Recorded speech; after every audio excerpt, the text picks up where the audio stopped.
Hello, Literary Gladiators family. This is Gretchen from Betwixt the Books, and I am here to talk technically about The Red Queen by Victoria Aveyard today, but I wanted to do something a little bit different and a little bit special for you guys, and that is why this video looks a little bit different. And one of the things that you might not know about me is that I have a master's degree in children's literature. I have a master's of arts.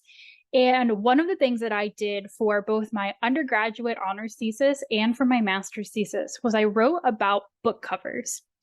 And the Red Queen book cover is one of the more interesting book covers to talk about and get people thinking about what book covers do if you don't already think about that, and to help you think about the next time you go book shopping, what are these book covers really doing and how are they doing it? I also just really like talking about this kind of stuff with people, so I'm just really hoping that you'll be interested as well. I'm not going to give you the whole thesis lowdown. I'm going to do something a little bit quick and a little bit fast to illustrate what I mean, but I did prepare a PowerPoint. So again, it's a little bit different, but again, I find all of this stuff really fascinating. And even in the short, long amount of time since I wrote those theses, the YA book cover world has changed so much. But I do think that some of the things that we're going to talk about are still really, really relevant. So, what is a book cover? And in particular, what is a YA book cover? Well, in all of the research that I've done, you may be surprised or not to find out that we actually really do judge books by their cover. And because of that, book publishers know that when they put a cover on a book, it has to do a lot of work, because when you're walking by it on a library shelf in a bookstore, they needed to communicate a lot of information to you that translates really, really fast in your brain to, I want to pick that book up. And there are a couple of different ways that booksellers do that. So this is the book cover that we were talking about, the original Red Queen book cover from 2015. And Red Queen is interesting on one level because it's a very popular young adult series that actually hasn't got its cover remade. There is a very serious trend that I'm not going to go over in this video, but a really big thing that happens when book covers are no longer trendy and they want to recover those books with a new picture, image, something that meets the trends of today. And I think that it's really telling that books like Red Queen haven't gotten new covers, recovers, even though they're still pretty popular, because this original cover is still doing a lot of work. First of all, the Red Queen cover is what we would consider a single object or image cover of this crown with the blood dripping off it. It is a very stark color differential, so it's predominantly that silver with the red popping out at you. And just as a genre marker, for example, covers really need to tell you almost immediately what their genre is. And so for this one, the crown and the title Red Queen is a really, really quick brain connection to this is probably a fantasy novel. The blood telling you that there is some kind of fighting or battle or war going on in it, even if you don't already know anything about the plot before you've even read the back of the book. So again, this cover on a baseline level is telling you this is a fantasy book. So if you don't want to read fantasy, maybe you'd go right by it. But if you did want to read fantasy, and particularly maybe a darker or an edgier one, given that there's literally blood on the cover, this might be for you. However, the crown on the cover is a really, really big thing in fantasy, right? It's hardly just the Red Queen that gets that kind of a cover on it. This is a small selection of different YA novels that have crowns on their cover. And again, one of the major things that these covers are telling you immediately is, I am a YA novel that is a fantasy novel. And you'll notice that a lot of them actually even say in their titles, Crown, Queen, princess. So they're telling you not only that these are fantasy novels, they're also telling you the gender of the protagonist, the queen of nothing, ash princess, red queen, four dead queens. The Genevieve deception does it as well, even though that's not a crown word. And this is important because the predominant reader of young adult is female, or that's at least how they've done the polling on that. And so, again, trying to get the attention of a primarily female presenting reader base that might be interested in crowns, queens, some kind of battle. However, the thing about these crown covers is that they actually do even more work than that in a way that some other cover trends don't do. They carry a lot of ground. And we'll talk about what I mean. I want to talk about the quintessential single object or image cover, and one of the best illustrations of that is The Hunger Games by Suzanne Collins.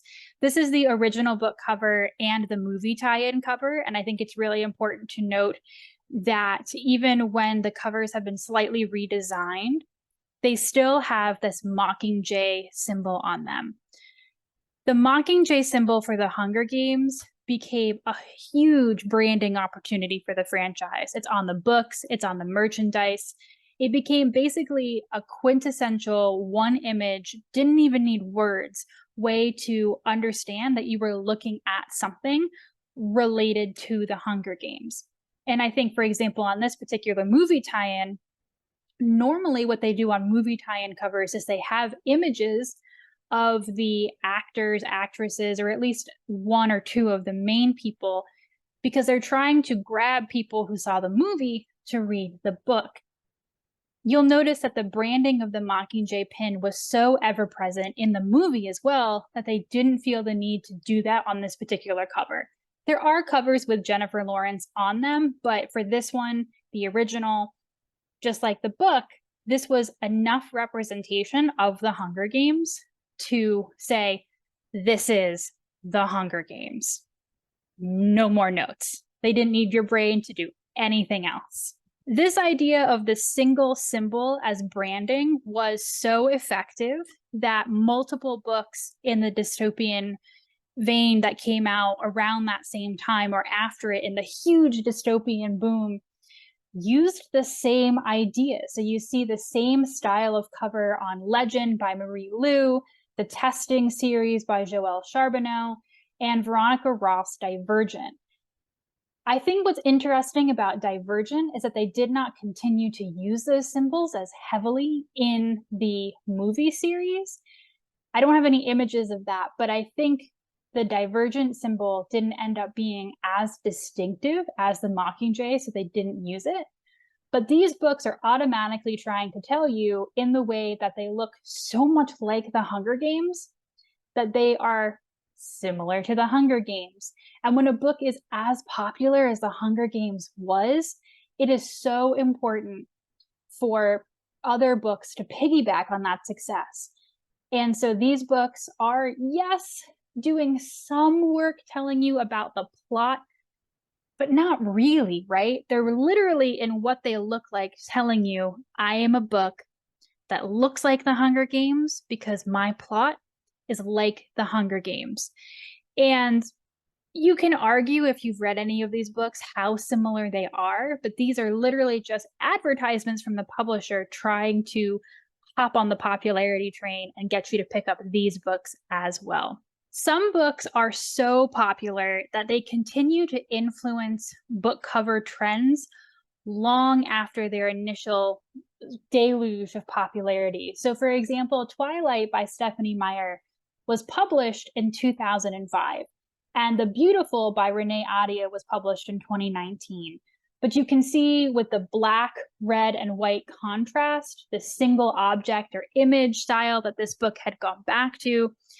These are both vampire novels, and The Beautiful is clearly trying to evoke reminiscences of Twilight and its vampire theme to get you to pick up The Beautiful. And what's really interesting about this is that book covers that use echoes of covers like Twilight know how long those images stick in your brain, because it's been a really long time since Twilight was originally published. But there are publishers still thinking that the echoes of that popularity will be so there in your brain that you're going to see the cover of The Beautiful, and maybe you won't even realize that it looks like the Twilight cover, but you'll pick it up because it's something that is of interest to you, that has positive feelings for you. And when you read the back, you go, oh, it's another vampire book like Twilight. And you might be willing to bring that home if Twilight was something that you liked to begin with. One of the ways that we know that Renee Ahdieh's publisher did this on purpose is because the cover of The Beautiful looks nothing like her other book series. These are the first books in a couple of other series that Renee Ahdieh has written: The Wrath and the Dawn, Flame in the Mist. And you see similar covers, which are people of color kind of hidden or faded, but taking up a lot of space on the cover. And actually, my master's thesis was about using diversity as genre, and I have a lot more thoughts on this, but we're going to get back to the Red Queen. So I'm not going to go really big into this, but one of the main selling points of Renee Ahdieh's early work was the content and the focus on people of color. And she was, for example, a really big proponent of we need diverse books and that whole thing when that was first getting started. And she really put that on her book covers. The Beautiful is also focused on characters of color. However, with vampires being such a big topic or trend, they have gone back to not focusing on that content, but focusing on how much it looks like Twilight. And this brings us back to, I think, what is so interesting about using the single image of the crown. These books are and aren't all trying to look like each other. They are not necessarily trying to evoke a single book, although you could argue that the Red Queen series was very popular and they're kind of trying to look like that. But instead of trying to say, I am like The Hunger Games, or I am like Twilight, these book covers are trying to evoke more of a genre connection. So, for example, the Twilight book cover, it's hands in an apple. What about that says vampires to you? The Beautiful's cover now says vampires because it's connected to Twilight, but it's also a cup and roses. It might not necessarily suggest that on its own. These books suggest their genre as fantasy. They suggest the gender and potential identity of their protagonist. But more than that, because the crown has become so pervasive on so many of these covers, it also suggests something about the plot in a way that the covers of The Hunger Games and Twilight and all the books that look like that don't necessarily. Because plenty of books try to piggyback on that fame without really being similar in plot. But a lot of covers that use this crown imagery have a female protagonist in some kind of fantasy world. And there's often something about her that is secret or something that is not quite what it appears. A big repeated plot line is someone surprise finds out that they're royalty. And that's certainly not repeated in every single one of these. But again, this crown cover is doing even more work, telling you a little bit about what the plot is, a little bit about the genre and the protagonist. And so I always find these really, really fascinating in what else some of these covers will try to tell us, rather than just, I am like this other book. I think The Red Queen is such a good example of doing a lot of work in a minimal way. Like I said, that blood element, the upside down crown, you get the sense that something is not right here, that some battle is about to be fought, and that it has something to do with blood, which, as you know, if you've read the book, it's very much about blood. And so it's doing a lot of work telling you what you're going to be reading. So my suggestion would be, since many of the books that I feature here are a little bit older now, the next time you go browsing or shopping, to pay attention to the covers that you're looking at and really stop and slow down and maybe think, what is the work that this cover is doing? And did someone put a lot of effort into it? Is it just trying to connect to a different popular book? Or are there even secrets in this cover? The resolution on this image isn't fantastic, but for example, I love the elements in Evelyn Skye's The Crown's Game. The Crown's Game is based on a Russian mythos, and you can see that in the architecture in the building that makes up the crown, right? Telling you even more about the setting and what you're going to get when you read this book. So some images, and I think especially now as book covers on YA novels have gotten more and more artistic, are doing a lot more work. And it's just such an interesting thing to sit down and really take a look at. I also think now is a great time to really impress upon people the true art and the worth of the art on book covers, as some publishers lean into AI generated art to make them. I am all for a piece of art on the cover of a book. My books are not just things that I own, they are artistic possessions that I decorate with.